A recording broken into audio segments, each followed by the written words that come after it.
Саламатсыңар балдар. Бүгүн түшүндүрмө мүчөлөр жөнүндө билебиз. Сүйлөмдүн баш же айкындооч мүчөлөрүнөн кийин келип, анын маанисин аныктап, ар түрдүү кырдаалдагы абалын толуктап, тактап түшүндүрүп турса, аны түшүндүрмө мүчө дейбиз. Түшүндүрмө мүчө өзгөчөлүктөрүнө карай үчкө бөлүнөт. Алар жандамалуу түшүндүрмө мүчө, түгөйлүү түшүндүрмө мүчө жана обочулонгон түшүндүрмө мүчө. Жандамалуу түшүндүрмө мүчө.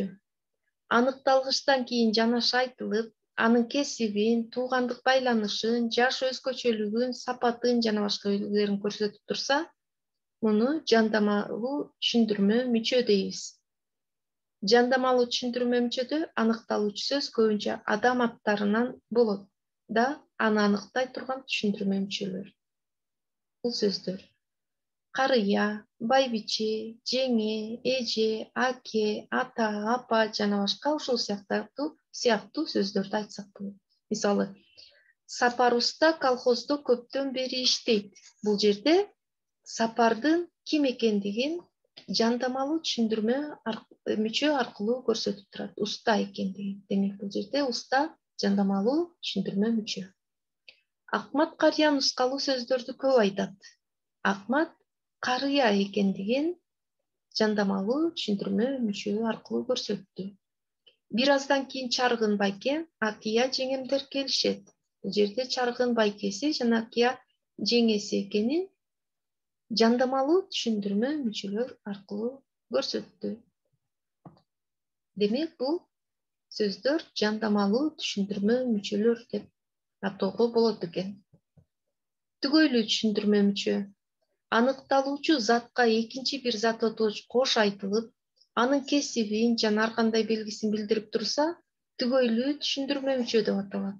Мисалы, инженер-электрик, инженер-механик, телефон-автомат, механик-айдоочу, учкуч-истребитель, инженер-технолог, жоокер-пулеметчик, мектеп-интернат, инженер-новатор деген сөздөрдү алсак, булар кесиптин белгисин көрсөтүп турат. Мисалы, инженер-электрик экен, инженер-механик экен, инженер-новатор экен жана башкаларды айтсак болот. Обочулонгон түшүндүрмө мүчө. Сүйлөмдүн баш же айкындоочу мүчөлөрүнөн кийин келип, алардын маанисин аныктап, тактап же толуктап турса, муну обочулонгон түшүндүрмө мүчө дейбиз. Кеп тизмегинде обочулонгон түшүндүрмө мүчөлөр баяндооч, аныктооч, бышыктооч болуп алат. Мисалы, биз студенттер көп окуп, көп билишибиз керек. Бул жерде биз дегенден ким экендигин обочулонгон түшүндүрмө мүчө аркылуу берди. Студенттер деп. Бүгүнкү чогулушта Мусаевдин жетекчинин отчету болот. Мусаевдин дегенден кийин Мусаев ким экендигин обочулонгон түшүндүрмө мүчө аркылуу көрсөтүп бере алды, жетекчи экенин. Бизге, окуучуларга эмгектен качууга болбойт. Бизге дегенден кийин кимге экенин бул жерде дагы обочулонгон түшүндүрмө мүчө аркылуу көрсөттү, окуучуларга экенин. Эми балдар, обочулонгон түшүндүрмө мүчөлөрдө коюлуучу тыныш белгилерди билебиз. Оозеки речте обочулонгон түшүндүрмө мүчөлөрдүн башталышында жана аякталышында кыска тыным болуп, анын өзү көтөрүңкү айтылат. Жазуу речте алар эки жагынан тыныш белгилер менен ажыратылып жазылат. Обочулонгон түшүндүрмө мүчө бир сөздөн же сөз айкашынан болсо, эки жагынан үтүр белгиси менен ажыратылат.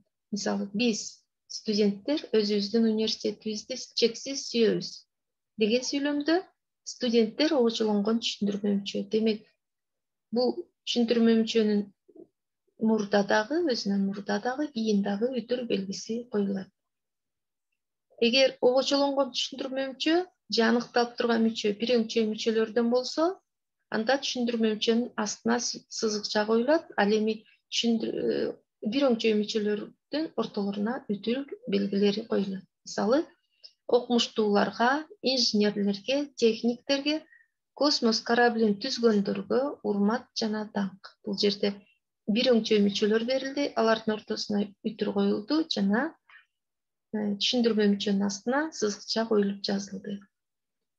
Эгерде обочолонгон түшүндүрмө мүчөдөн кийин ага улай бир өңчө мүчөлөр катары айтылса, түшүндүрмө мүчөнү өзүнөн кийинки бир өңчө мүчөлөрдүн дааны ажыратып туруу үчүн сызыкча коюлат дагы бир өңчө мүчөлөр кайра эле үтүрлөр менен ажыратылып жазылат. Мисалы, биз дыйкандар бул түшүндүрмө мүчө, обочолонгон түшүндүрмө мүчө.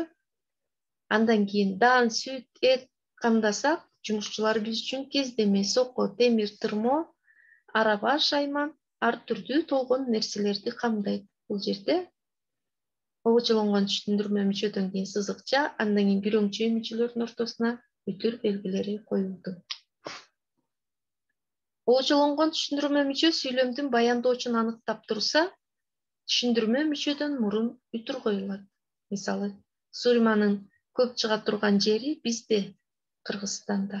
Бул жерде обочолонгон түшүндүрмө мүчө Кыргызстанда. Бул түшүндүрмө мүчөнүн астына үтүр белгиси коюлду. Чакырык маанисинде айтылып жаткан сүйлөмдүн аягына келген эни түшүндүрмө мүчө аныктап келсе, экөөнүн ортосуна сызыкча коюлат. Жашасын демократия, адамзаттын жаркыраган келечеги. Бул жерде чакырык маанисинде айтылды. Ошондуктан түшүндүрмө мүчө менен бул сүйлөмдүн ортосуна сызыкча коюлду, сөздүн ортосуна. Кайсы катардагы сүйлөмдөрдө тыныш белги туура коюлган? Эми бул жердеги варианттардын туурасын таап көрөлү. Бул жерде баардыгына бир эле сүйлөм берилген, окшош сүйлөм. Силер тыныш белгиси туура коюлганын табасыңар. Бүгүн биз 11 класстын окуучулары экзамен тапшырдык деген сүйлөм экен.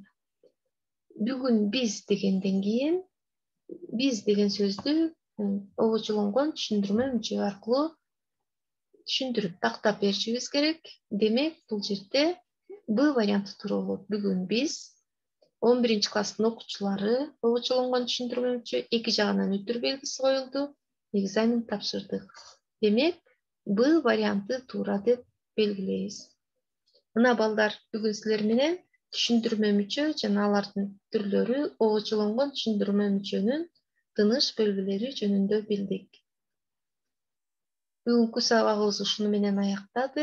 Кийинки сабакта жолугушканча сак саламатта тургула.